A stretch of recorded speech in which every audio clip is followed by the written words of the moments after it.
अच्छा जरा विचार करें आप सभी, इंद्रियां कभी तृप्त होती हैं?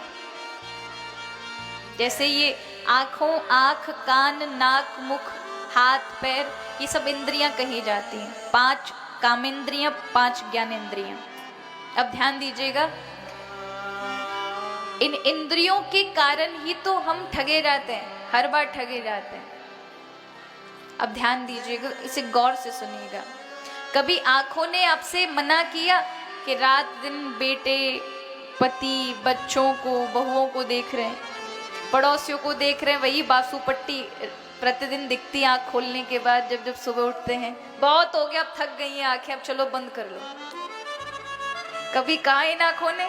कभी आपकी आंखें थकी? नहीं महाराज, दिन प्रतिदिन ये तो देखना ही चाहती हैं। एक दिन भी बंद हो जाए तो हलचल मच जाती, डॉक्टर के पास पहुंच जाते, कुछ दिखाई नहीं दे रहा है। हल्का सा भी धुंधला पड़ जाए तो सहन नहीं होता, तुरंत डॉक्टर के पास पहुंच जाएंगे, आंखों वाले डॉक्टर के पास चश्मा चढ़वा कर आ जाएंगे, 4 आंखों से देखेंगे। लेकिन इंद्रियों ने कभी मना नहीं किया कि मत देखो। किया मना? नहीं। कानों ने कभी सुनना मना किया कि भैया रात दिन क्या सुने, बहुत सुन ली, पूरे 50 साल निकल गए सुनते सुनते, अब चलो बहुत हो गया, अब चलो अपने मन की सुनेंगे, कान बंद कर दें। नहीं हो सकता। थोड़ा सा भी कम सुनाई देना तो ये रंटी डॉक्टर के पास पहुंच जाएंगे, मशीन लगवा कर आएंगे। रसना ने कभी मना नहीं किया। मरते दम तक ये इंद्रियां कभी तृप्त नहीं होती, मरते दम तक भी ये आंखें ये नहीं कहती बहुत देख लिया, अब चलो अब अंतर मन को देखें ना। फिर भी ये पड़े पड़े मृत्यु सामने खड़ी होगी, फिर भी बेटे को देखने की बड़ी इच्छा होगी, एक बार बालक को देख ले, उसको देख ले, रिश्तेदार को देख ले। इन इंद्रियों के कारण ही तो हम ठगे जाते हैं, क्योंकि अज्ञानता है और अज्ञानता के कारण ऐसा होता है। देखिए,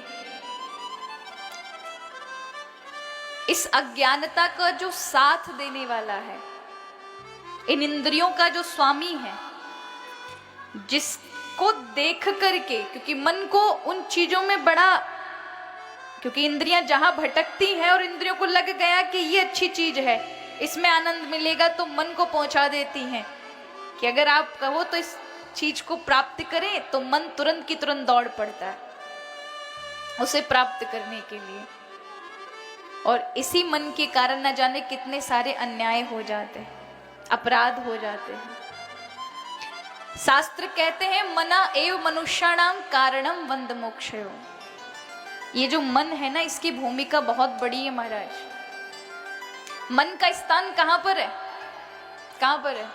कभी लोग कहते हैं ये जो माइंड है ना, यही मन है। नहीं नहीं, ये जो दिमाग है ना, ये तो एक शारीरिक एक स्थान का नाम है, लेकिन जो मन है वो भावनात्मक स्थान है, वो शरीर का कोई एक हिस्सा नहीं है। यहां तो आप उस दिमाग को और मन को एक साथ नहीं जोड़ सकते। दिमाग अलग जगह पर है, जिसे हम कपाल कहते हैं, यहां पर, जहां बुद्धि का निवास होता है। लेकिन मन अलग है, मन भावनात्मक है। मन ऐसा है जैसे तरंग, उसी के अंदर से विचार, उसी के अंदर से क्रोध, उसी के अंदर से दुख, जिसको ना आप छू सकते हैं ना कोई देख सकता है, वो तरंगे हैं। जैसे आपके पास एक टेलीफोन होता है ना, आपके पास एक फोन होता है, कोई भी आपके पास किसी भी कंपनी का हो, तो जो तरंगे इस पूरे वातावरण में, इन हवाओं में लाखों करोड़ों तरंगे हैं, जब वो उस साधन से, उस फोन के उस सिस्टम से टकराती है ना, तभी तो आपकी उस पर रिंग बजती है, तभी तो आपको वो नेटवर्क दिखाई देते हैं, तभी तो किसी से बात हो जाती है, क्योंकि वो तरंग उसको जोड़ देती है। उसी प्रकार ये शरीर रूपी फोन ही समझ लो महाराज, जब तक इसमें घंटी नहीं बजेगी, जब तक मन कोई काम नहीं करेगा। मन बहुत बड़ी प्रक्रिया है। शरीर होने के बाद भी अगर मन नहीं रहे तो शरीर वहां रहेगा, लेकिन मन ना होने के कारण शरीर किसी काम का नहीं होगा। अब आप कहेंगे हमने तो अनुभव नहीं किया, तो चले अनुभव कराते हैं। आप यहाँ शरीर से बैठे हैं, लेकिन मन कहीं और घूमने चला गया और सामने वाला आपको कई बातें बता रहा है, लेकिन मन राम वहां मौजूद ना होने के कारण वो बातें आप सुन नहीं पाओगे, वो निकल जाएंगी बातें। क्यों? क्योंकि जिसकी उपस्थिति होनी थी वो कहीं और घूम रहा था। तो इंद्रियां देख रही थी, कान लगे हुए थे, लेकिन मन का संबंध ना जुड़े होने के कारण वो चीजें आप तक पहुंची नहीं। कई बार हो जाता है ना कि आपका मन कहीं और होता है, घर वाले कुछ बोल रहे होते हैं और आप नहीं सुन पाते, फिर आप कहते हैं अभी आपने क्या बोला वो मैं सुन नहीं पाया। कारण ही यही था क्योंकि वो जो जोड़ने वाला था इंद्रियों से, उसका संपर्क टूट गया महाराज। तो मन की बहुत बड़ी भूमिका है, अध्यात्म में भी और संसार में भी, भौतिकता आधुनिकता में भी और आध्यात्मिकता में भी मन की बहुत बड़ी भूमिका है। मन जब तक हरि से नहीं जुड़ेगा तब तक उसे मोक्ष की प्राप्ति नहीं होगी। इसलिए कहा मनः एव मनुष्याणाम कारणम बंध मोक्षयो। मन चाहे तो वही बंधन का कारण है, आपको बांध दे, और वही चाहे तो आपको मुक्त कर दे। मन ही आत्मा का मित्र है और मन ही आत्मा का शत्रु है। मन ही चाहे तो जन्म जन्मांतर तक आत्मा को भटका दे, 84 लाख योनियों का चक्कर लगा दे, और मन चाहे तो एक क्षण के अंदर आत्मा का मित्र बन करके उसे मुक्त कर दे। मन की बहुत बड़ी भूमिका है। इसलिए शास्त्रों ने मन पर विशेष ध्यान दिया, मन के विषय में बहुत बोला। कपिल भगवान भी अपनी मां को यही कह रहे हैं, चेतः खलवश्य वंधा मुक्तये चात्मनो मतम। यदि मुक्त होना चाहते हैं तो उसके लिए पहले सबसे पहले इस चित्त यानी मन को संभालना जरूरी है। यहाँ बुद्धि का निवास है और मन का यहाँ निवास है, हृदय के पास।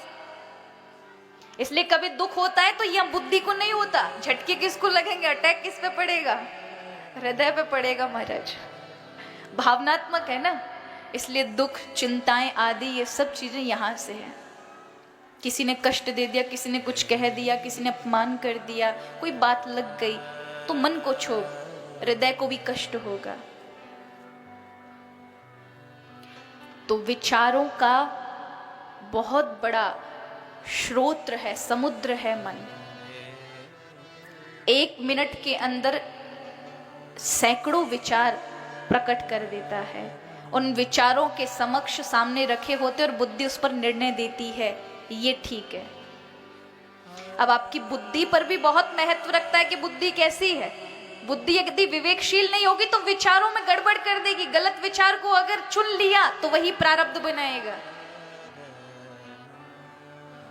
इसलिए सबसे महत्वपूर्ण है कि मन के विचार ठीक होने चाहिए। कई बार क्या है, आपका मन ही तो आपको बढ़ा देता है, आपका मन चाहे आपको घटा देता है। मन के ऊपर ही तो सब कुछ है।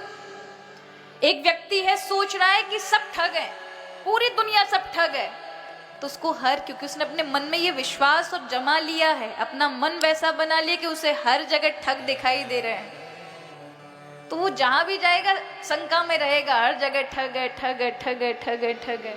और एक है जो कहता है सब में राम है, उसका मन तदाकार वैसा बन चुका है तो वो हर जगह राम दिखेगा और हर जगह उसका आभास करेगा। तो किसने किया ये काम? मन ने किया। मन बिल्कुल मिट्टी के समान प्रभु ने बनाया, गीली मिट्टी की तरह। आप चाहे जैसा आकार बना लें, आप चाहे उस